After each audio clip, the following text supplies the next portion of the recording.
Cuando me puse a escribir los textos de esta charla, pensé en comenzar con algo natural, sencillo, algo sincero, ayuno de toda afectación. Algo como,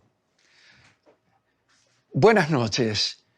Cuando tengo la oportunidad de conectarme con el público, me suceden dos cosas. La primera, se enciende una luz en mi interior.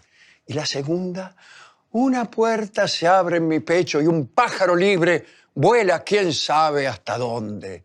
Y entonces, le juro, la angustia desaparece como por arte de magia. Es una porquería, es una porquería, una porquería.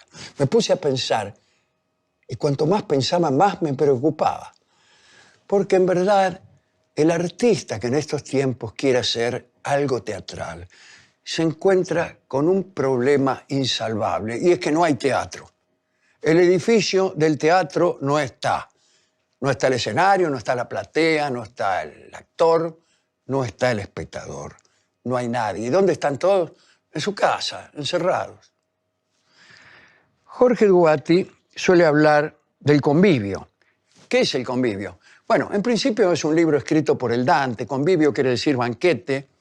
Era un lugar donde se intercambiaba pensamientos, así como el simposio, ¿no? Pero esto no importa. Para Duati, el convivio es la reunión de cuerpo presente de artistas y espectadores.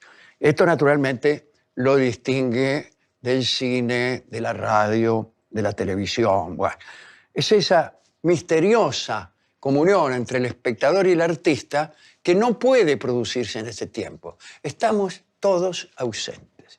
Y para construir un fenómeno teatral, en tiempos de ausencia y de confinamiento, se recurre a reglas de la televisión. Una televisión que en la pandemia también ha perdido herramientas. Pero no dejemos de pensar que la televisión es en esencia muy diferente al teatro. Las cámaras permiten el acercamiento, el primer plano, la fragmentación. A veces incluso los actores pueden reducirse a un retrato. Y en el teatro eso está prohibido y además no puede hacerse. Cuando uno va a ver a Pompeyo Audibert, lo ve, está todo el cuerpo, está entero Audibert. Y no es posible ver la cabeza de Pompeyo separada de su cuerpo y aumentada en su tamaño drásticamente. Eso no se puede. Otra cosa que no se puede hacer ahora, en estos tiempos, es tocarse. Está prohibido tocarse, que los actores se toquen. De manera que falta el cuerpo, lo principal en el teatro. No se puede poner el cuerpo. Cuando aparecen actores secundarios, Dios mío, todo es peor. Porque aparecen bajo la forma de cabezas solas que navegan como si fueran zapallos. En general están muy mal iluminadas, no se entiende lo que dicen y a veces quedan suspendidas en el tiempo en un gesto absurdo. Bueno, en realidad cabe pensar en el distanciamiento, esa forma teatral creada por Bertolt Brecht. Él lo hacía para espantar la catarsis. Trataba de que el público no se identificara con los personajes porque los quería en una lejanía propicia para el pensamiento crítico. Buscaba una manera de interpretar que volviera llamativo lo corriente, asombroso lo acostumbrado, y lo que parecía natural, bueno, que fuera reconocido como artificial. Las técnicas utilizadas para este asunto eran varias. Por ejemplo, los actores se dirigían directamente a la platea. Había carteles que anticipaban lo que iba a suceder, ¿no es cierto? Bueno, canciones, locutores, etc. Pero aquí me pregunto, ¿no será que en las formas de comunicación que estamos usando en este mismo momento ya hay un efecto de distanciamiento? Después de todo, nos están viendo a través de una pantalla, nosotros estamos encerrados, habitamos espacios impenetrables, y el mundo que nos rodea ha vuelto llamativo lo corriente y asombroso. lo acostumbrado.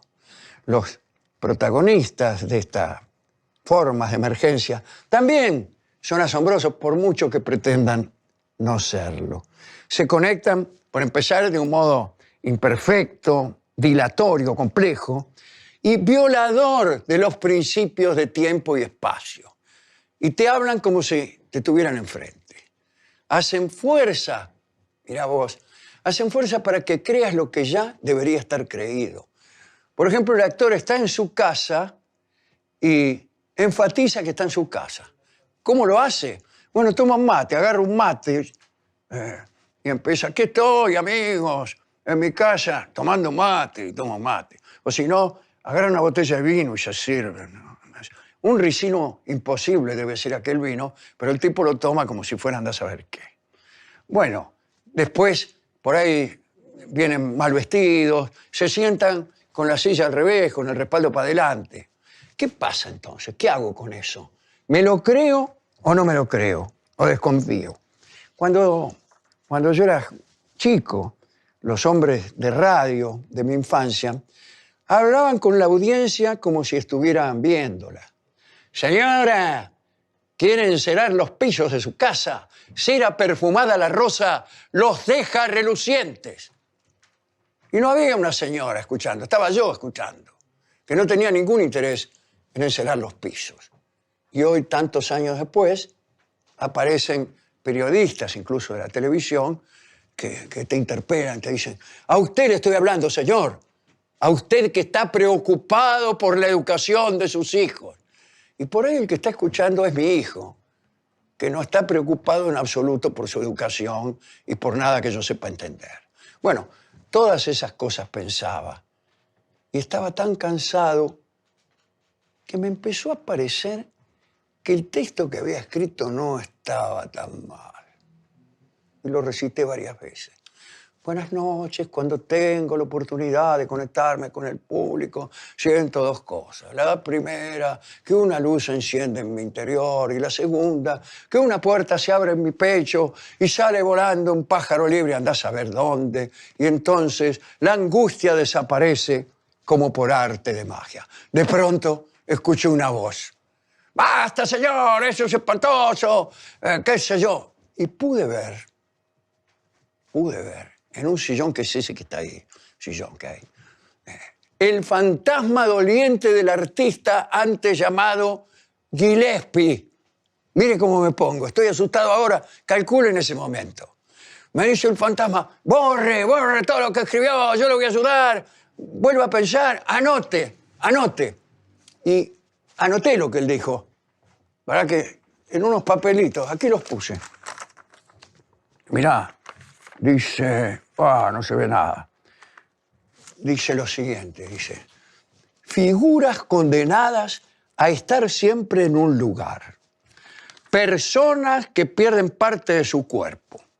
Cotidianeidades que se vuelven asombrosas. Cabezas que andan solas como zapallos con una vela en el medio. Imposibilidad de tocar. ¿A qué se parece todo esto? Y él mismo me contesta, a un mundo de fantasmas. ¿Qué es un fantasma?, preguntaba Joyce. Un hombre que se ha desvanecido hasta ser impalpable por muerte, por ausencia, por cambio de costumbre. Me dice, toda esa realidad que usted acaba de describir genera un código comunicacional, bueno, que en general es muy ineficaz, dice. Y desapareció el tipo. Bueno, imagínese, ¿no? Me vino a la cabeza la figura del médium, me vino a la cabeza, ¿no? Que trata de conectar mundos que están incomunicados. Y ahora pienso también en el actor, desesperado porque ve que no puede atravesar la pared que hay entre él y el público. Solo puede atravesarla volviéndose insustancial, es decir, convirtiéndose en un fantasma. Y aquí estoy yo, preguntándome, ¿qué se puede hacer? Tal vez haya que inventar otro lenguaje. No está mal. Los prisioneros de la cárcel de If, allá en la novela de Dumas, El Conde de Montecristo, estaban encerrados, pero se comunicaban con golpecitos en la pared. Bueno, a lo mejor hay que ponerse a golpear la pared para ver qué sucede. Y tal vez sea cierto que la poesía perfora las paredes. El fantasma volvió, pero sin entrar del todo, así asomándose a la puerta, y me dice, anote también esto. Y también lo anoté. ¿Dónde tengo las cosas, Dios mío? Acá, me dice, es un error juzgar a las cosas como existentes o inexistentes. En el medio hay un mundo de luces que no están prendidas ni apagadas. Millones de bolitas que no están quietas ni se mueven. Es el mundo de las sombras, de los sueños, de los fantasmas. Y me escribe, discutir la relación entre un cuerpo y la sombra que proyecta es un asunto menos relacionado con la física que con la magia y la poesía. Busque por ahí, dijo el fantasma, ¿no? Y me convenció. Hablaremos esta noche de sombras, de fantasmas y de misterios.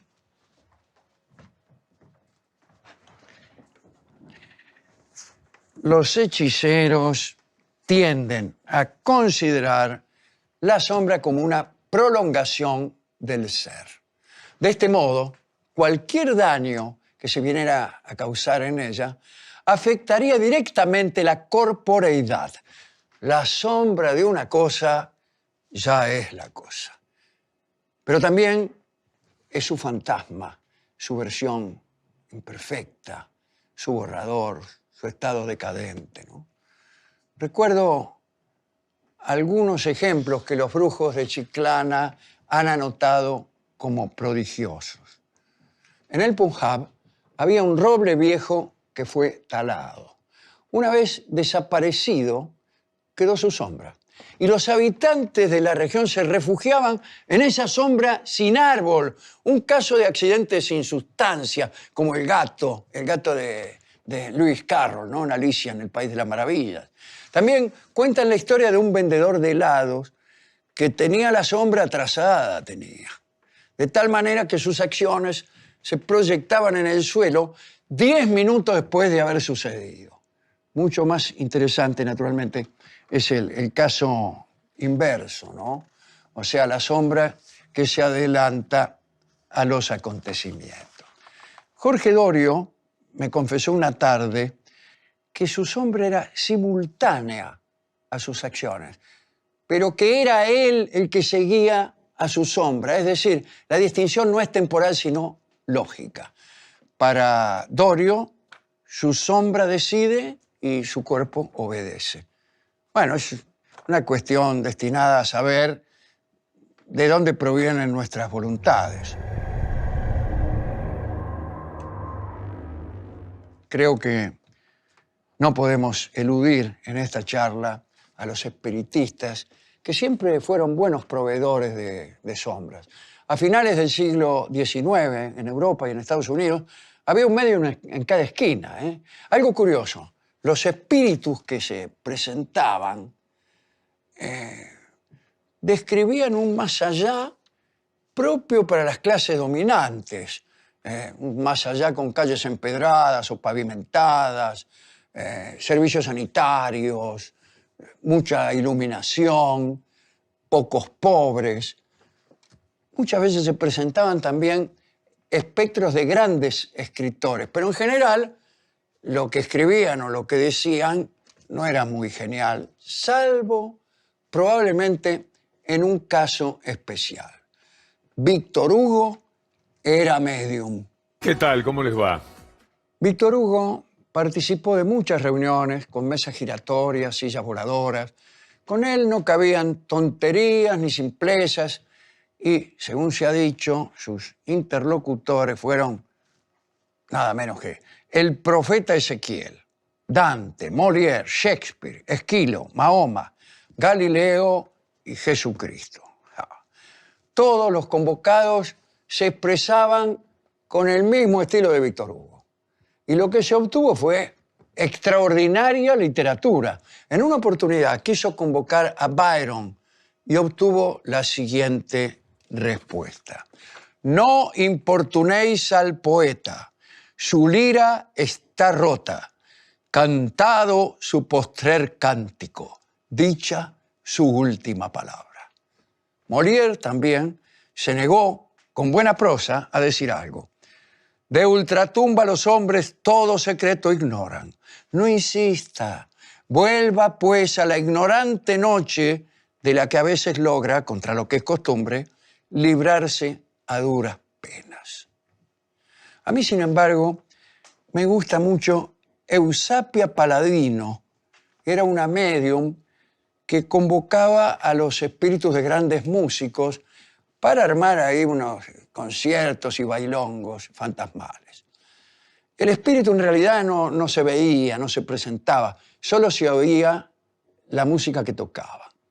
Dicen que Beethoven tocó para ella, pero poquito, porque justo ese día estaba presente en la sesión un señor de Fontenoy, que era un pésimo violinista, que quiso acompañar a Beethoven y solo consiguió que todo volviera a silenciarse porque Beethoven se fue.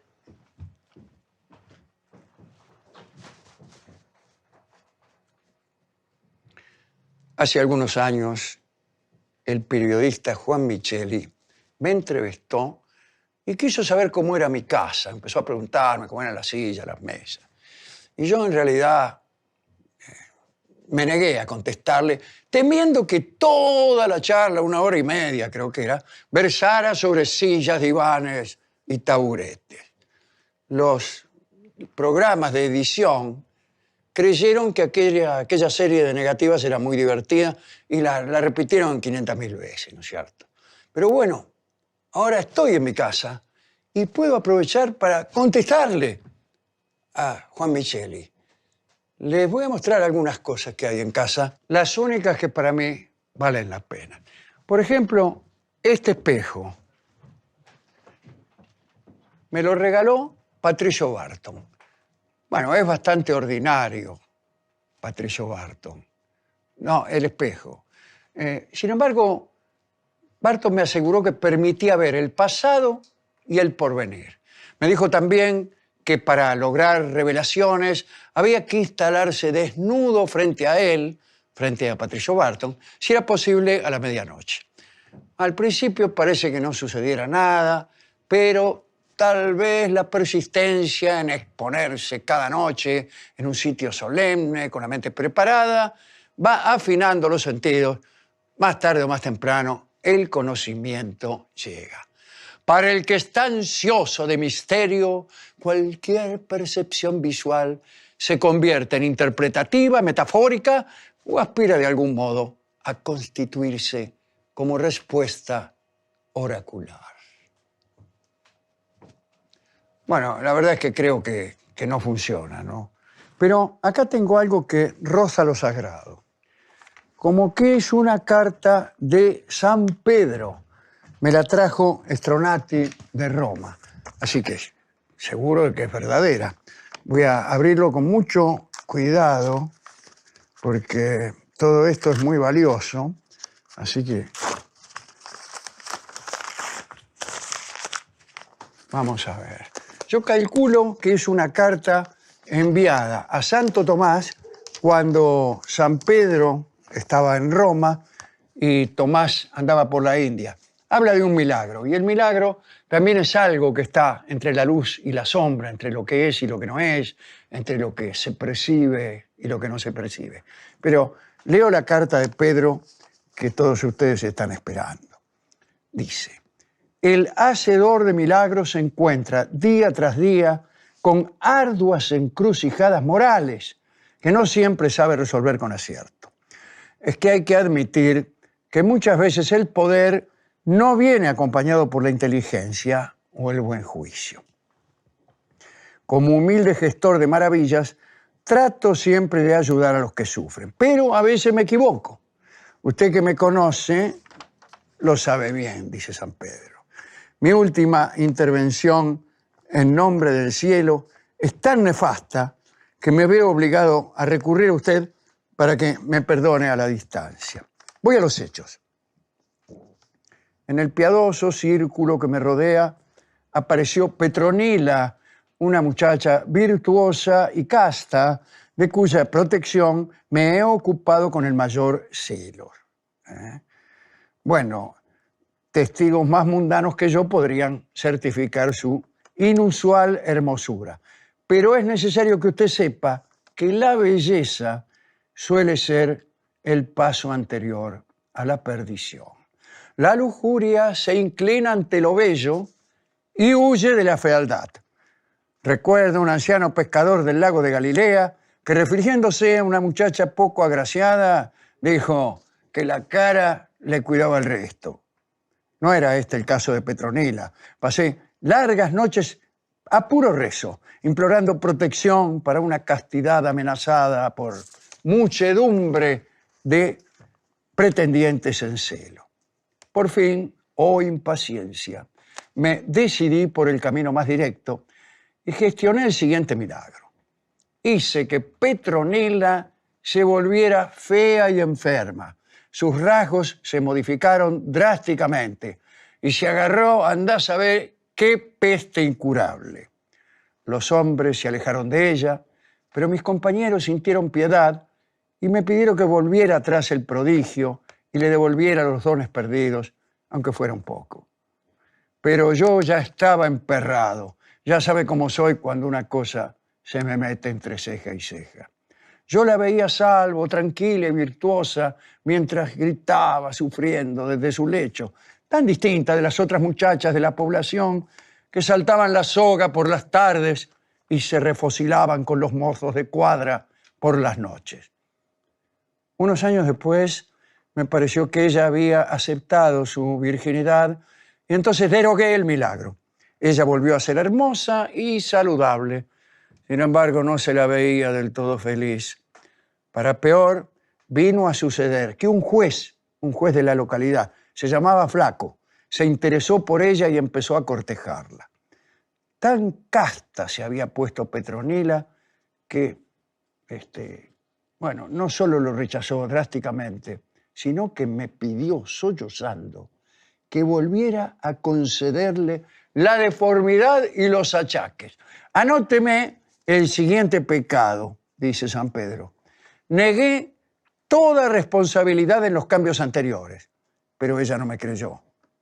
Flaco, insistidor, consiguió que ella fijara una fecha para el casamiento. Le aclaro, para su tranquilidad, que Petronila jamás le permitió acercarse. Más aún, en los días que quedaban, rezó con tanta furia que una mañana amaneció fea otra vez. Estaba tan feliz que a veces la oíamos cantar con una voz chillona y desafinada. Cuando Flaco volvió a verla, se sorprendió bastante, pero este juez estaba realmente enamorado y siguió adelante con sus planes. Todas las mañanas Petronila recibía un ramo de flores o alguna delicada, dice aquí, delicada, esquela amorosa. Ella volvió a sus rezos con tanta fe que el cielo le concedió unos males tan poderosos que a los 3 días se murió. Y aquí estoy yo, amado hermano, reclamando su bendición. ¿Qué tenía que andar metiéndome en vidas ajenas? ¿Por qué no dejarla cuidar su virtud con sus propias armas? ¿Por qué no pensar que se puede ser virtuoso sin ser casto? ¿Por qué diseñar el paraíso según un capricho personal? ¿Qué clase de religión estamos dibujando? Un gran abrazo desde Roma, Simón.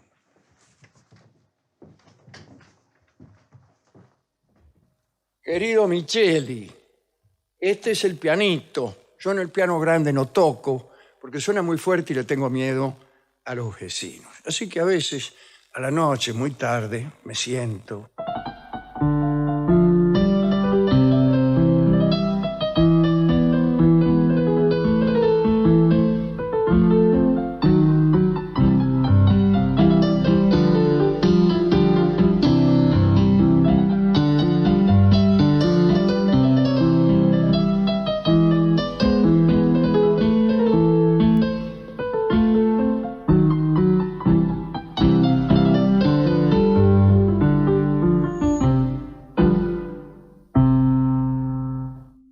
Boedo, pero a mí me gustan en realidad los tangos que nadie conoce, ¿no? Tangos que ya nadie canta. Mira este.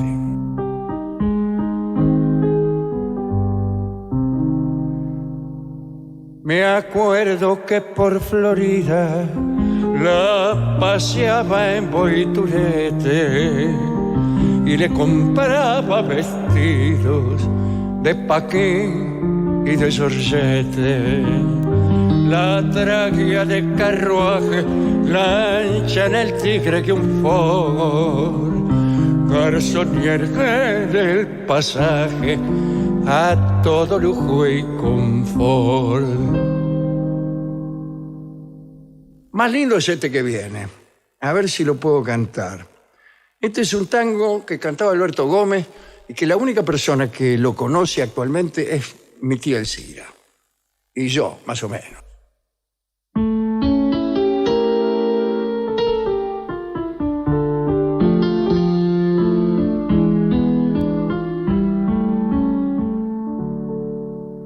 Vagando a la aventura, buscando en lontananza la luz de aquellos ojos que iluminó mi ser, deshecho por el sino, ya muerta la esperanza, volví hasta la barriada que vio mi amor nacer, la misma calma quieta de aquellas noches bellas, allí como castigo de la recordación, tan sola ya en silencio, la ventanita aquella donde con versos locos rimaba mi canción.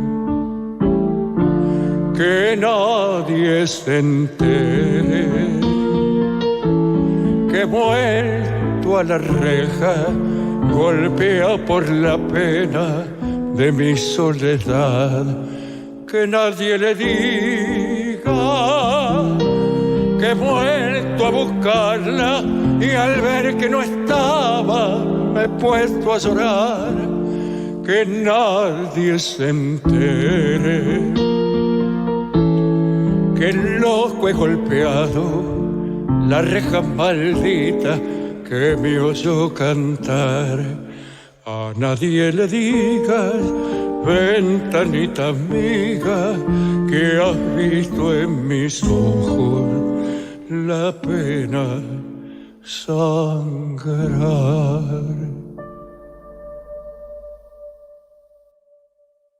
Otros tangos que me gustan son los que tienen relación con la literatura francesa. Hay muchísimos. Parece mentira. Los poetas del 20, del 30 y del 40 se interesaron muchísimo en la literatura francesa del siglo XIX.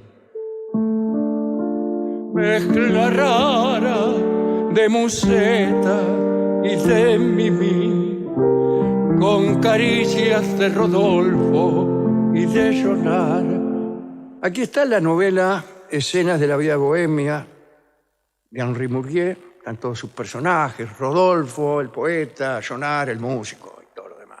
Pero el tango sigue adelante y aparecen otros personajes, algunos de otras novelas. Por ejemplo, está hasta La dama y la camelia. Dice, sin hallar a su Duval, cerró su corazón lo mismo que un mujer. Duval era el amante de Margarita Gautier, Armando Duval. Un mugué es una florcita, ¿no? Y Margarita Gautier va a aparecer sobre el final. ¿Quién diría que tu poema de Griseta solo una estrofa tendría la silenciosa agonía de Margarita Gautier?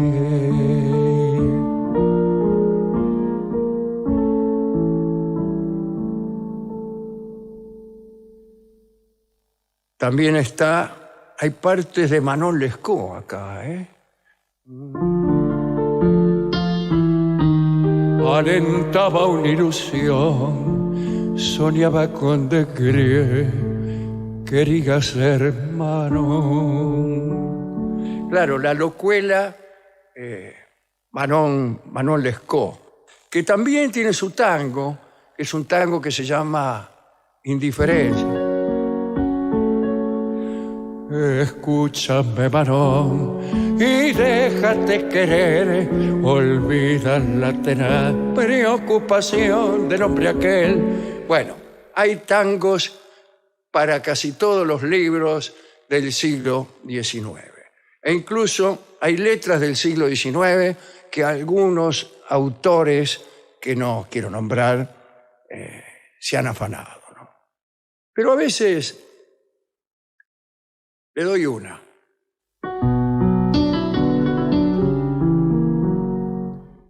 Esa letra, no esa música, figura en un poema de Paul Géraldy que dice: a partir de esta noche vas a entrar en mi pasado. No, hoy vas a entrar para siempre en mi pasado, dice Géraldy. Me gusta también componer, me compongo desde hace mucho. Son todos tangos muy malos en realidad. Y voy a tocar uno que es el primero que compuse y que no lo toqué más porque le agarré bronca. Y ahora lo tengo que tocar, ¿por qué? Porque estamos hablando de sombras y fantasmas. Y este es un tango de fantasmas.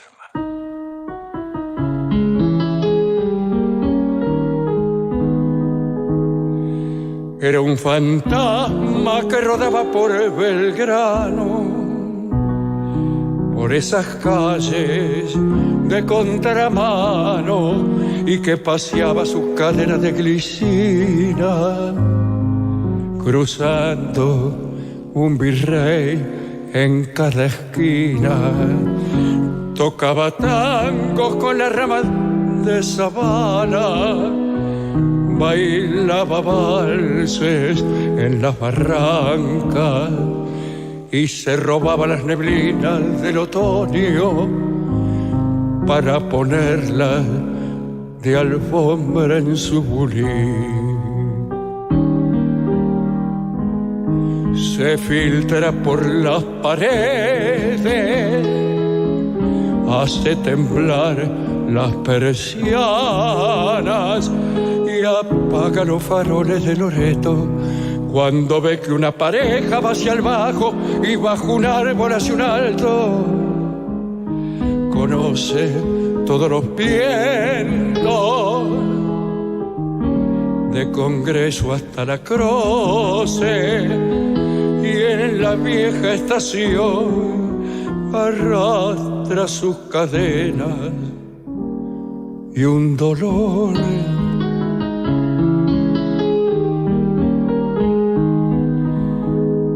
Pero una noche en una calle de Belgrano, por esas cosas del empedrado, se le enredaron sin querer en las cadenas dos ojos negros, negra melena, y era la bruja negra de Belgrano, que en esas calles de contramano les roba el alma a los fantasmas y las lleva para ponerlas de alfombra en su bulín.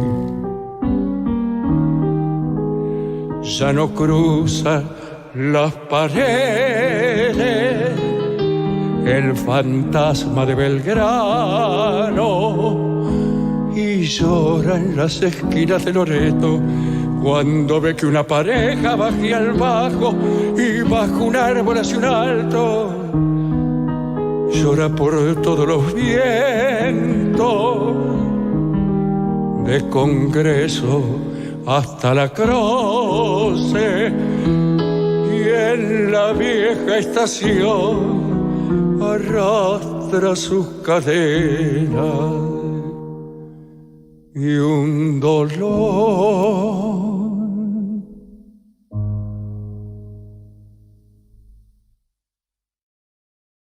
¿Ves esto, Micheli? Es una alfombra.